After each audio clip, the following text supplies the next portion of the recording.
ये चार जगह ऐसी है जहां पर यदि आपका अपमान हो जाए तो समझ लेना कि भगवान की कृपा हुई है। चार जगह शिव महापुराण की कथा में तारकासुर के तीन बेटे तारकाक्ष, विदुमाली और कमलाक्ष की कथा कह रही है। शिव महापुराण की कथा कह रही है। शिव महापुराण की कथा जो वेदव्यास जी ने वर्णन करी है, चार स्थान ऐसे हैं जहां पर यदि आपका अपमान हो जाए तो समझ लेना कि भगवान ने तुम पर कृपा करी है। चार स्थान।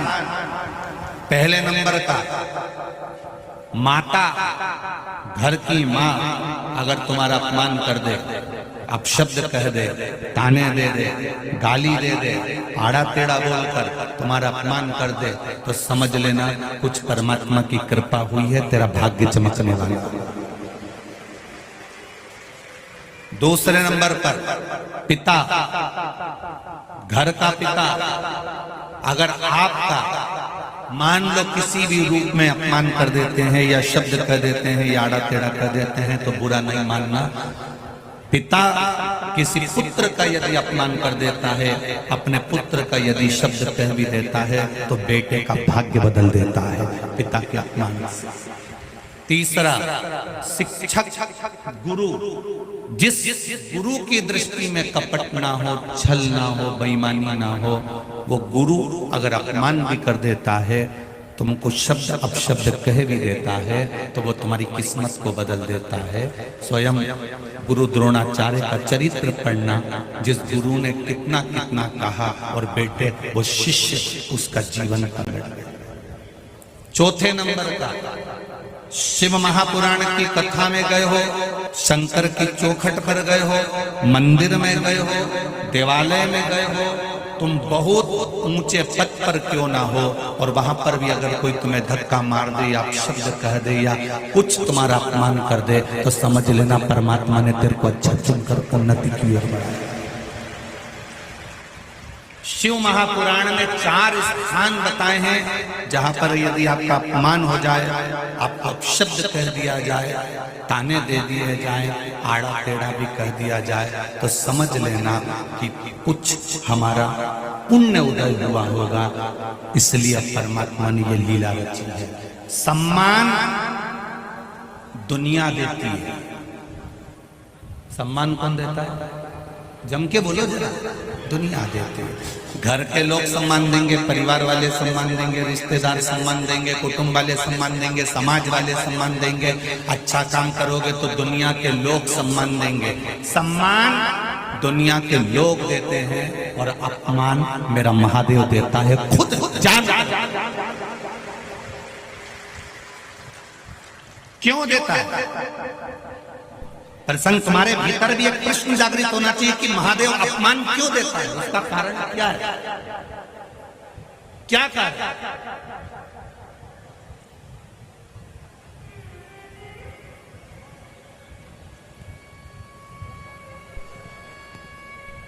महादेव पार्वती जी से कहते हैं, पार्वती अगर मेरा अपमान नहीं हुआ होता तो मैं भी 33 कोटि देवताओं की गिनती में बैठा होता। मेरा जगह जगह अपमान हुआ, इसलिए मैं देवों का भी देव महादेव बनकर बैठा।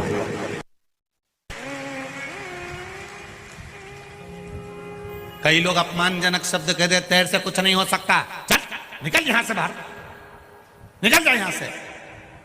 बड़ा आया दर्शन करने बैठ गया, बड़ा आया कथा सुनने बैठ गया, बड़ा आया यहां आकर बैठ गया, निकल बाहर।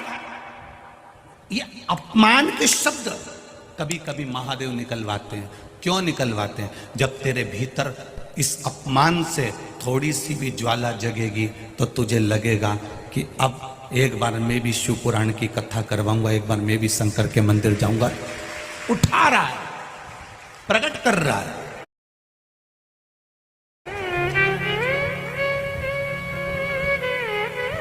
अपने चार स्थान पर अगर शब्द अपशब्द हो जाए, चार स्थान पर अगर कोई अपमान भी कर दे, माँ भी अपने बेटे को अपशब्द कह दे, पिता अपने बच्चे को अपशब्द कह दे, कोई सदगुरु तुम्हारा गुरु कोई सदगुरु भी अगर अपशब्द कह दे और तुम्हारा अपमान कर दे, और शिव महापुराण की कथा हो, चाहे मेरे भोलेनाथ मेरे बाबा का धाम हो, उसकी चौखट कोई मंदिर कोई देवालय हो, चलेगा। दुनिया के सताए लोग यहाँ सीने से लगाए जाते हैं, दरबार में भोले बाबा के दुख दर्द मिटाए जाते हैं। तुम उसकी शरण में आ गए, तुम उसके नजदीक में आ गए। आवाज खींचना पड़ रही, उसको देख, नजदीक में उसके करीब में आ गए। उसके पास में अगर पहुंच गए और कुछ शब्द अपशब्द भी हो गए तो उसको सोच लेना कि महादेव ने तेरे लिए कुछ अच्छा सोचा होगा, कुछ अच्छा सोचा होगा।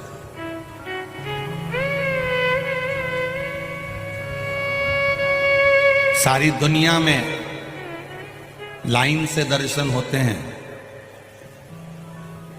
पंढरपुर चले जाओ, तिरुपति चले जाओ, सांवरिया जी चले जाओ, तुम्हारी मर्जी पड़े जहां चले जाओ, सब जगह लाइन से दर्शन होते हैं, सब जगह लाइन से लोग पहुंचते हैं। एक उज्जैन का महाकाल और एक नाथद्वारा का श्री जी बाबा बिना लाइन के दर्शन देता है, धक्के में निकाल देता है। दोनों से पूछा गया, नाथद्वारा के श्री जी बाबा से भी पूछा गया और उज्जैन के महाकाल से भी पूछा गया कि तुम्हारे दरवाजे पर भक्त दर्शन करने आता है, धक्का खाकर जाता है, आपको बुरा नहीं लगता? देवादिदेव महादेव ने और नाथद्वारा के श्री जी बाबा ने कहा, जो मेरे दरवाजे का धक्का खा लेता है फिर वो दुनिया के धक्के नहीं खा पाता।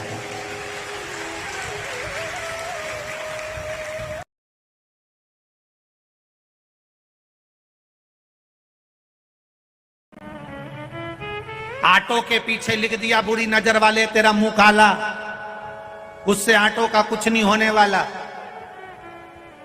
गाड़ी के पीछे लिख दिया, दरबार की गाड़ी, सुंदरता बड़ी है।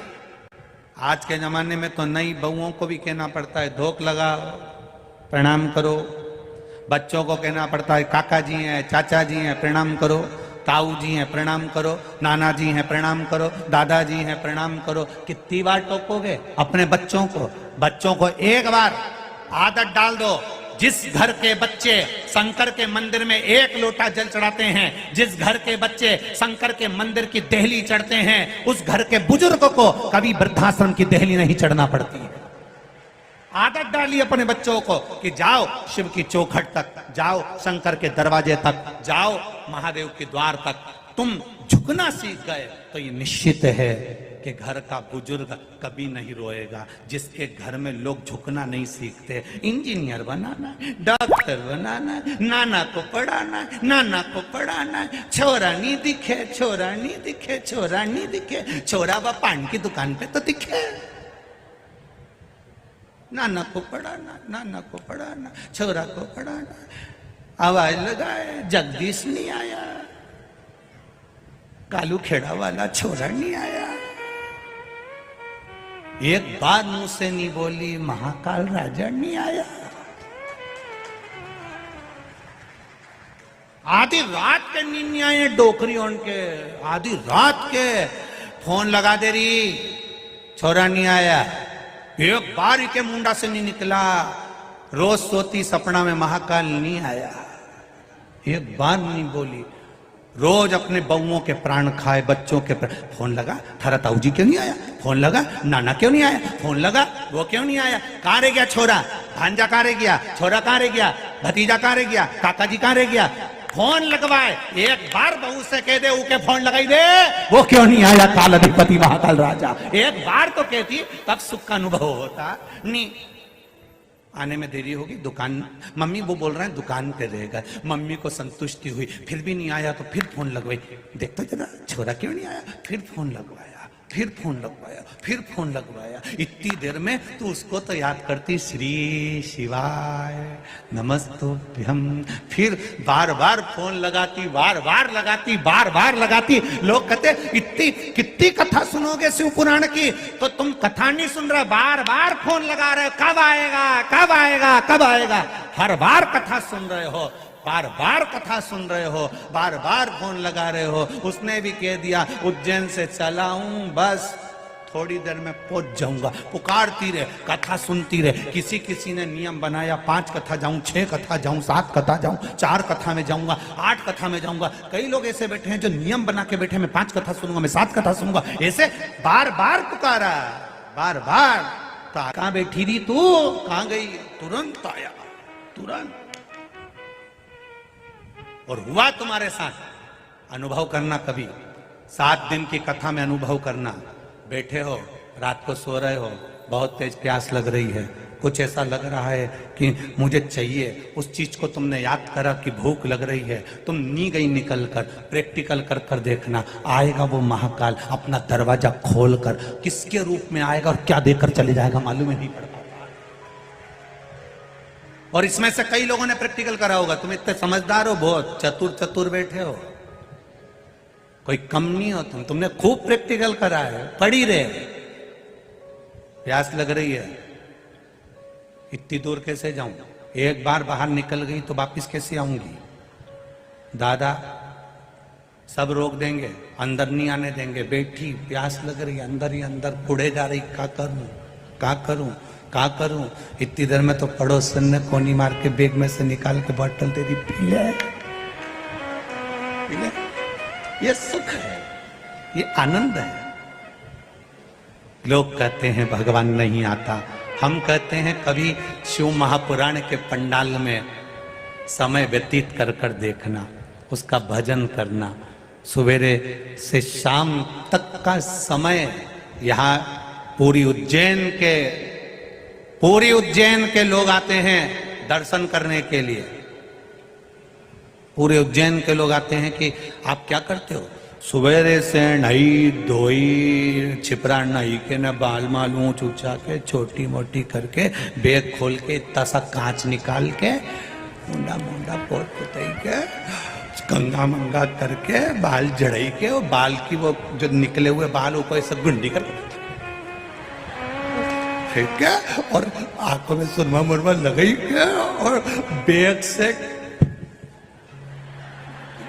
ठीक है। और फिर इतना में कोई जा रहा होगा, नाना बाहर जा रहा का भाई, मारी बाटल भी भर लाई जाए हो, ले जा।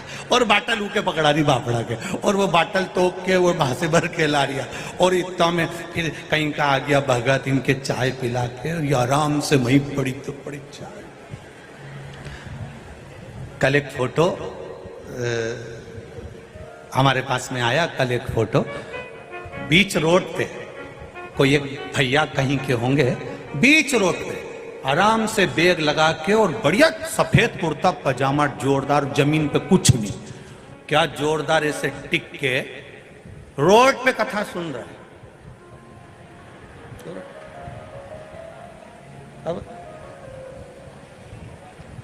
अब भीतर से हमको इतनी जलन हो रही, बताओ क्या ठाठ से, क्या आनंद से। उसका फोटो जब देखा तब उसकी भक्ति जो देखी है, तब मन में भाव जागृत हुआ। गजब है मेरे महादेव, गजब, क्या राजसी ठाठ से कथा सुन रहा है। घर में एसी लगाए, घर में पंखा लगाए, घर में कूलर लगाए, घर में डनलप का गद्दा लगाए, घर में गादी तकिया लगाए, घर में कालीन लगाए, घर में कालीन लगाए, पर रोड पर आराम से बैठा है। और पूरे उज्जैन वालों के घरों में पंखे, कूलर, गाड़ी, बंगला सब है, पर उज्जैन के लोग भी इस पंडाल में आकर, उसके दरवाजे पर आकर कथा सुन रहे हैं। उसका फल मिलेगा जरूर, खाली नहीं जाएगा, खाली नहीं जाएगा।